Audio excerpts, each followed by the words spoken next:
नमस्कार। हम पढ़ रहे हैं रामविलास शर्मा जी का निबंध तुलसी साहित्य के सामंत विरोधी मूल्य। इस निबंध में तुलसीदास जी के समय में जो धार्मिक और सामाजिक मान्यताएं थी उन पर सामंतवाद कितना हावी था और किस प्रकार से उससे मुक्ति पाई जाए, या तुलसीदास जी ने उन सामंती मूल्यों से मुक्त होने का जो मार्ग बताया है, उस पर डॉक्टर रामविलास शर्मा ने प्रकाश डाला है। हम कुछ अंश इसका पढ़ चुके थे और आगे आज हम जिस अंश को पढ़ने जा रहे हैं बच्चों, उसमें रामविलास जी का कहना है कि तुलसीदास ने सामान्य जन के लिए जब भक्ति उपलब्ध करवाई, तब उन्होंने अपने नायक श्री राम को एक सामान्य मनुष्य की तरह प्रस्तुत किया। अर्थात उन्होंने इस मान्यता का खंडन किया कि भक्ति के लिए गृहस्थ होना बाधा है, बल्कि उनके श्री राम एक गृहस्थ हैं और जब वे वनवास में जाते हैं तब भी वे अपनी पत्नी और अपने बंधु को साथ में लेकर के जाते हैं। और तुलसी ये कहना चाहते हैं कि उनके नायक राम साधारण जनों की तरह विवाहित जीवन बिताने वाले हैं। सूर और सूरदास की तरह तुलसीदास भी योग के मुकाबले सगुण की सरस उपासना करने के ही पक्ष में है। तुलसी कहते हैं, जोग जुगति अरु मुकुति विविध विधि वा मुरली पर वारम। उनकी जो कृष्ण गीतावली नाम की पुस्तक है, उसमें इन्होंने ये वाली बात कही है कि योग, युक्ति और जो तथाकथित मोक्ष या मुक्ति है, उसके विविध प्रकारों पर मैं मुरली की ध्वनि को पर न्यौछावर करती हूँ। उन सब चीजों को मुरली की ध्वनि पर न्यौछावर करती हूँ। अर्थात मुरली की ध्वनि मेरे लिए मोक्ष से भी बढ़कर है। इसी प्रकार तुलसीदास जी संसार के प्रति दृष्टिकोण वैसा ही रखते हैं जैसा निर्गुण संतों में मिल जाता है, लेकिन इसके बाद भी तुलसी की मौलिकता यह है कि वे ब्रह्म के दो रूप, नाम और रूप, ये मानते हैं और उसमें भी नाम को, रूप को वे नाम के अधीन रखते हैं। अर्थात वे कहते हैं कि रूप जो है वह नाम से ही जाना जा सकता है। देखी अहि रूप नाम अधीना, रूप ज्ञान नहीं राम नाम विहीना। कि रूप का ज्ञान भी बिना नाम के नहीं होता है। अर्थात उन्होंने भी नाम के उच्चारण पर और नाम को स्मृत करने पर बल दिया है। नाम के बिना ब्रह्म ज्ञान संभव नहीं है, ऐसा उनका कहना है। और इसी नाम रूप संसार को दिखाने के लिए तुलसी यह भी कहते हैं कि ब्रह्म की अगोचरता, अगोचरता से मतलब है बच्चों न दिखाई पड़ना। अर्थात वे न दिखाई पड़ने वाले ब्रह्म के पक्ष में नहीं है, बल्कि उन्हें ब्रह्म की गोचरता अच्छी लगती है। इसीलिए उन्होंने संसार में ब्रह्म को लीलाधारी रूप में दिखाया है। यह एक और तरीके से तुलसीदास जी ने ज्ञान मार्ग का खंडन किया है। वे कहते हैं कि ज्ञान मार्गी ज्ञान प्राप्त करने के प्रयास में रूखे और अहंकारी हो जाते हैं। इसीलिए तुलसीदास अपने साहित्य में ज्ञान मार्गियों के अहंकार पर व्यंग करते हैं और वे कहते हैं, जान पनी को गुमान बड़ो, जान पनी अर्थात ज्ञान, जान पनी को गुमान बड़ो तुलसी के विचार गंवार महा है। अर्थात वे लोग जो अपने ज्ञानवान होने का गुमान करते हैं, अभिमान करते हैं, तुलसी की दृष्टि में वे बहुत गंवार हैं, अर्थात वे मूर्ख हैं। एक और बड़ी बात है बच्चों, धार्मिक साधना के क्षेत्र में उस समय तरह तरह की विचारधाराएं समाज में प्रचलित थी और तुलसी को ऐसा लगता था कि यदि धर्म की इन साधनाओं के नाम पर हम लड़ते रहे तो हमारा समाज एक नहीं हो पाएगा। इसीलिए उन्होंने उस समय की तीन जो प्रसिद्ध प्रचलित साधना सरणियां थीं, उनको एक करने का प्रयास किया। अर्थात उन्होंने शैव, शाक्त और वैष्णव अर्थात शिव के उपासक, शक्ति के उपासक और विष्णु के जो उपासक थे, उन तीनों को अपने साहित्य में मिलाने का प्रयास किया है। क्योंकि तुलसीदास के पात्र श्री राम शिव के भक्त बताए गए हैं। सीता जी जगह जगह माँ पार्वती की उपासना करती हुई दिखाई गई हैं और शिव को राम का समर्थक और राम को शिव का समर्थक बताया है।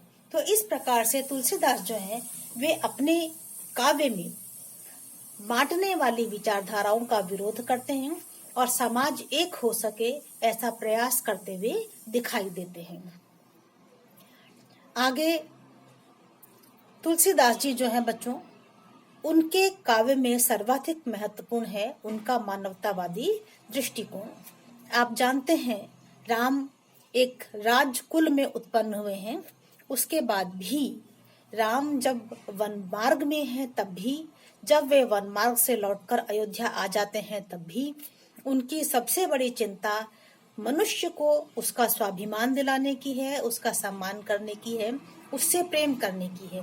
पूरे वन मार्ग में हम कोल, किरात, निषाद, केवट और नाना प्रकार की वानर जातियों से श्री राम के प्रेम को देखते ही हैं। इसके अलावा आगे के साहित्य में भी वे यह तक बताते हैं कि राम के भक्त राम से भी अधिक बढ़ कर के हैं। जब भरत वन मार्ग में श्री राम से मिलने जाते हैं तब वे जहां जहां जाते हैं वहां ठंडी बयार चलती है, बादल उनके ऊपर छाया करते हैं और उन्हें पूरा वन मार्ग अच्छा लगता है।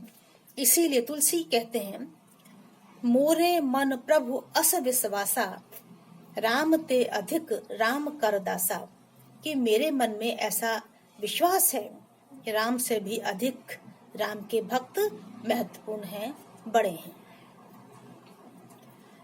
आगे एक बड़ी बात जो रामविलास जी यहाँ कहते हैं वो ये कहते हैं कि तुलसीदास जी के समय में जो जन सामान्य दरिद्रता अर्थाभाव का कष्ट झेल रहा था, उस दरिद्र वर्ग को तुलसीदास जी ने अपने साहित्य में श्री राम का भक्त होने की सलाह दी है।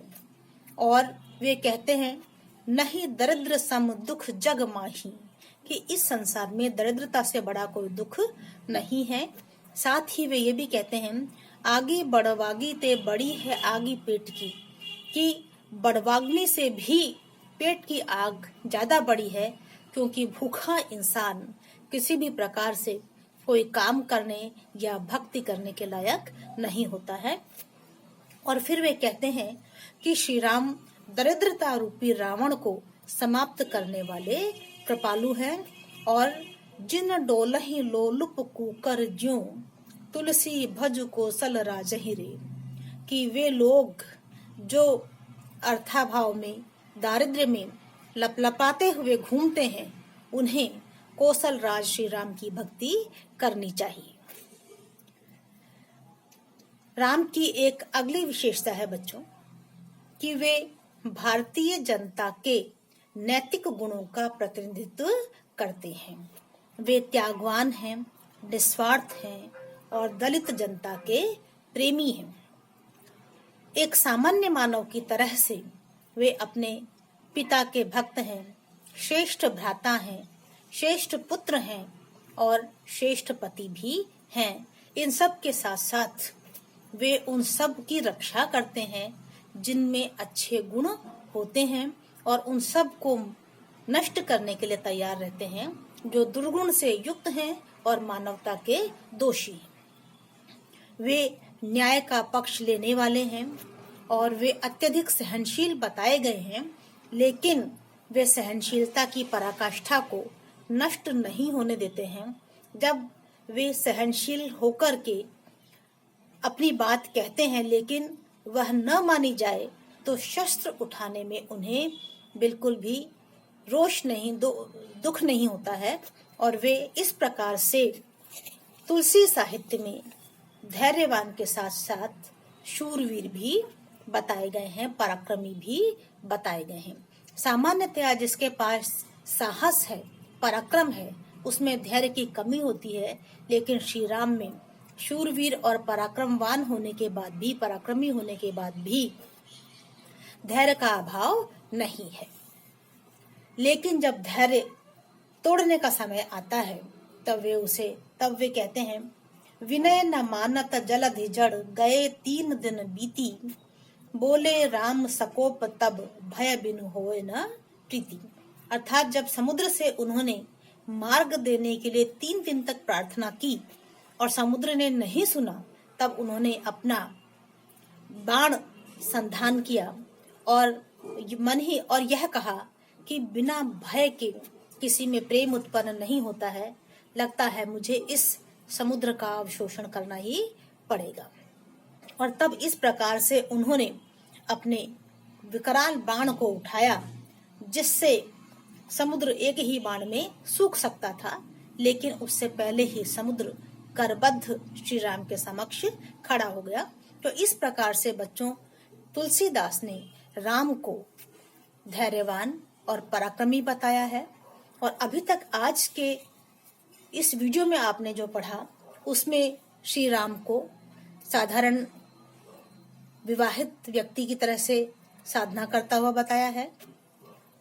निर्गुण पंथ के कई तरह से समानांतर होते हुए भी तुलसीदास निर्गुणियों के विरोधी हैं और वे नाम और रूप दोनों के पक्ष में हैं। वे ब्रह्म के लीलाधारी रूप का ही समर्थन करते हैं। तीसरा, उन्होंने शैव, शाक्त और वैष्णव इन मतों को मिलाने का प्रयास किया है।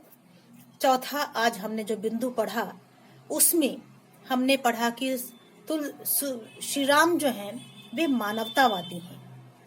और पांचवा बिंदु जो हमने पढ़ा उसमें हमने पढ़ा वे धैर्यवान और पराक्रमी हैं।